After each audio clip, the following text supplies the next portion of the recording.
Take my dichotomy. My privilege has been to work with scholars here in the Gulf. It is Rafia Gubash, the president for a long period at the Arabian Gulf University, that enlightened me about the enormous social transformation in the Gulf that people from outside do not appreciate because they don't understand it. Then I looked at the statistics. So I prepared for all my life. And then my son dropped out of university in '98, started to write this code for these moving bubbles. He and his wife, who joined him 1 year later in a small team of Swedish developers, iterated 5 times and Google acquired it in 2007. And then they spent some years with Google. Now he's back and he's my director. And during the day before yesterday, on Sunday and Monday, he was directing me. I was sending the different versions after I've been on stage, sending it back to Stockholm. And then we were preparing this. And on Monday I had 3 people working full-time in Stockholm, adding the data and really thinking and making the last adjustments of the graphs. So it's a process where you can take the whole life, you can take 10 years.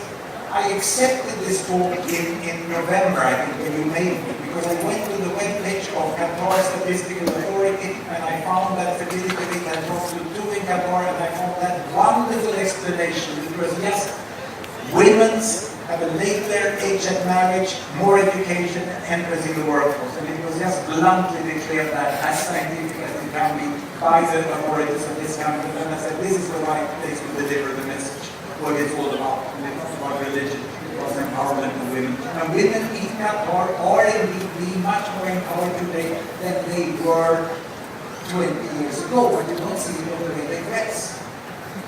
No. And then in other countries, you think people are empowered because they dress differently, but not so much as that. So this is really what I said. So then I started to think about this and then we looked at it. But the final preparation, I think I got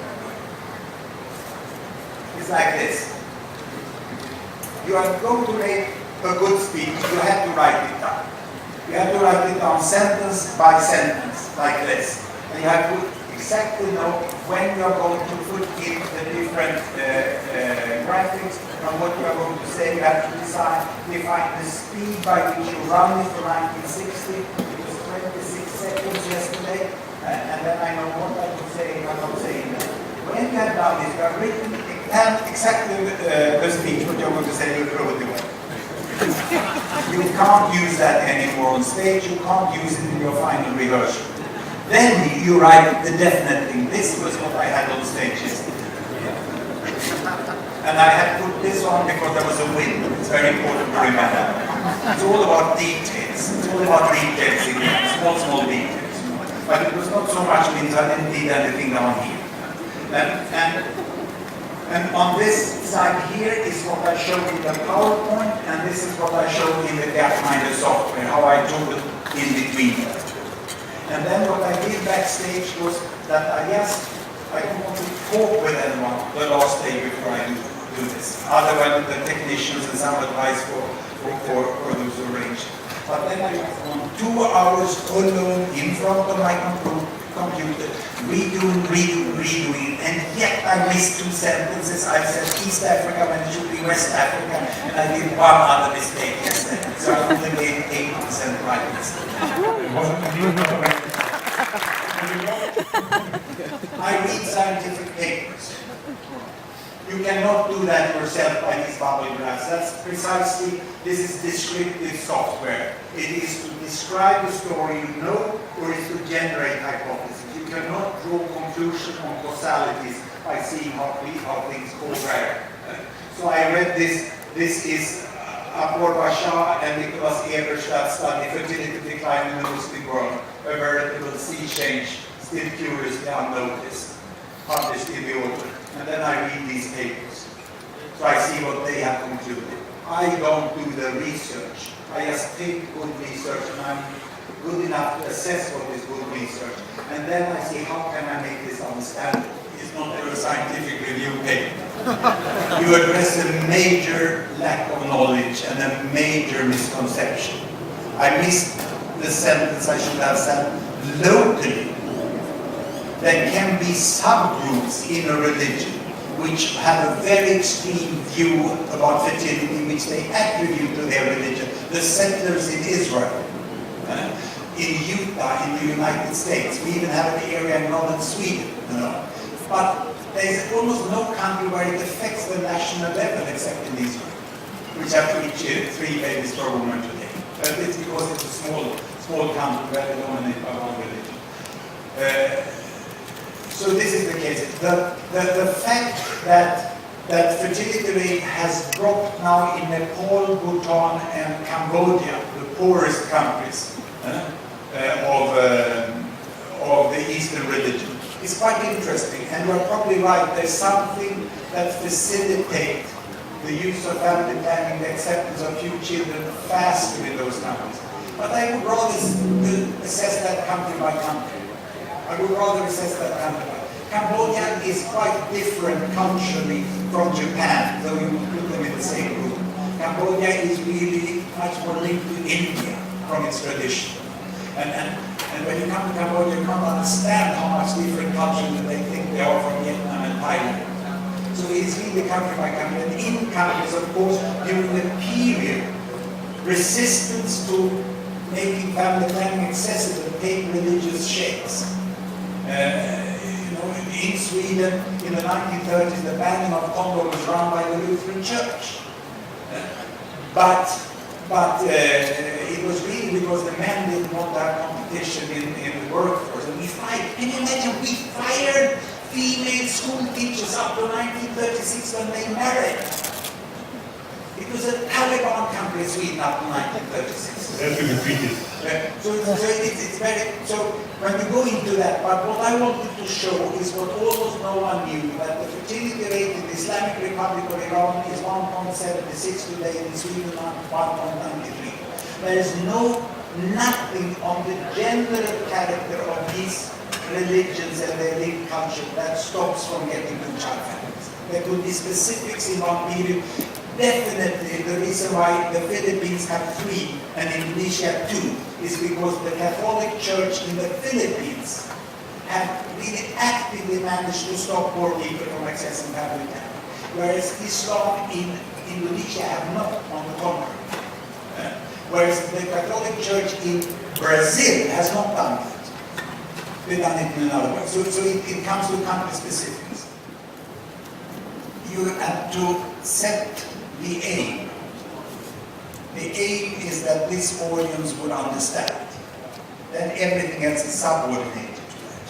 It's not that I'm going to show fancy graphics. It's not that I'm going to be funny. I'm going to make them laugh. You must know what is most important.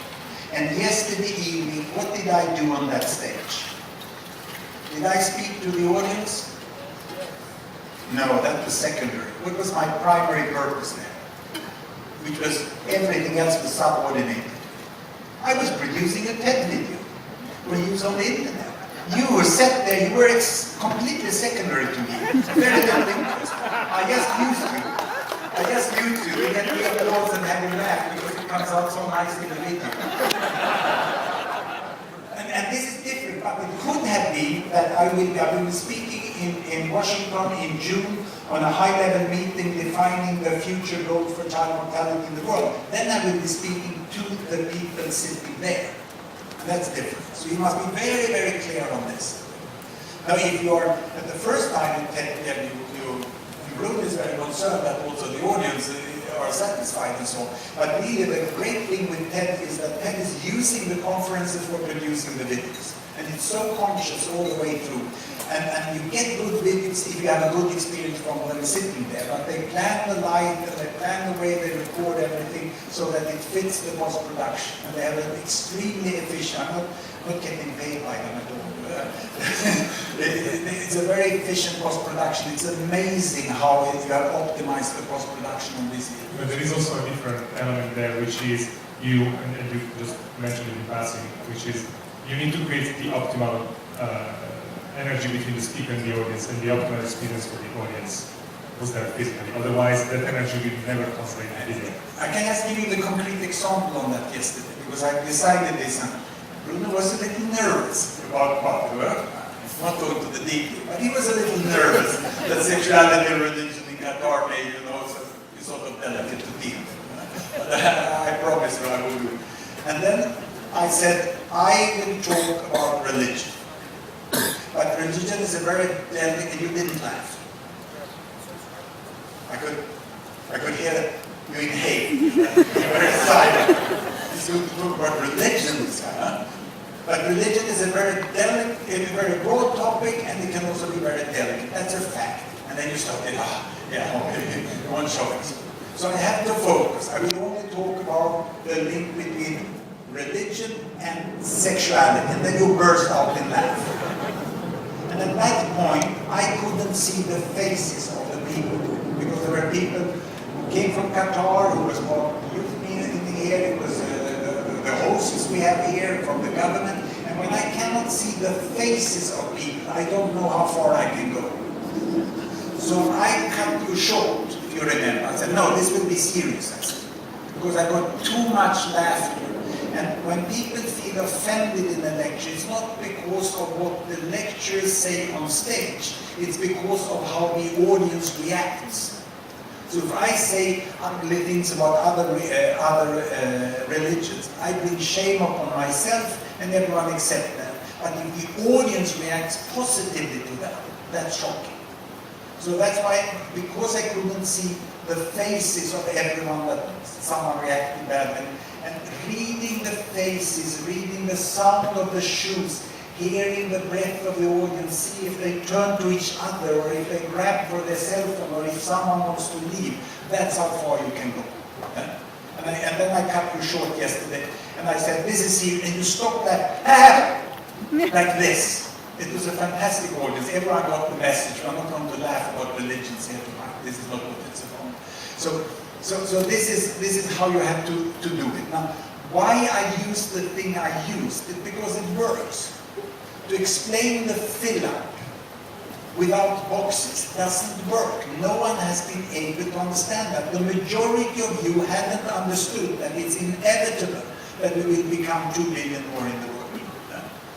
But you saw it with the boxes, and we found out that doing it with boxes makes it understandable.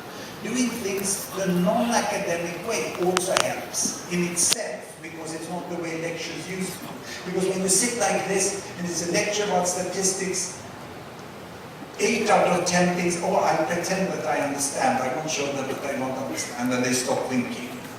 So when you do it more relaxed, they will still listen, they will continue to listen. So this is the reason. So everything you have to select it, but I didn't select it for the audience. I selected for the video. Why did I have light brown trousers yesterday? Because the stage under the screen was black, and it came out better. Why did I have that terrible wool sweater with elbow protection with leather? Because it shows that I'm a professor. Engineering Academy up here, because it shows that he's an important man. This is a patriarchal world, so they accept it. So when I talk about the importance of female empowerment, wearing these small things that men do, I bring more force behind it. Those are nasty realities in the world, and I think about every little detail, how it would work, and I think how it would work on the video, because I've learned so much from the TED team on how you do these videos and how they come out. And you know the problem with TED videos? People don't expand them. They don't expand them because many who look at them in their workplace during working hours, and they have to toggle over to Excel if someone comes around, and they don't want to have the full screen so someone can see the guy over there is watching a video, so they're watching it like this and having this in the air, and they toggle to Excel. So therefore you have to have very big fonts also. Yeah. You just think about what will work, and then you have tested it. Why did I use the boxes? I normally use toilet paper rolls. I take the toilet paper rolls, but coming now to a culture where people wash themselves properly, having been to the loo, and not using toilet paper just to rub it around a little. Then I thought toilet paper was not the right thing, and then we saw they were too small also for the camera, and then I found these boxes. So I actually prepared the boxes, and then I had to put the tape. Then we were very scared that the wind came. So we had a little panic 2 hours before whether the wind, and I found out another way. It's all about details. Details, minute details, and a clear objective. What is the objective and what do you subordinate under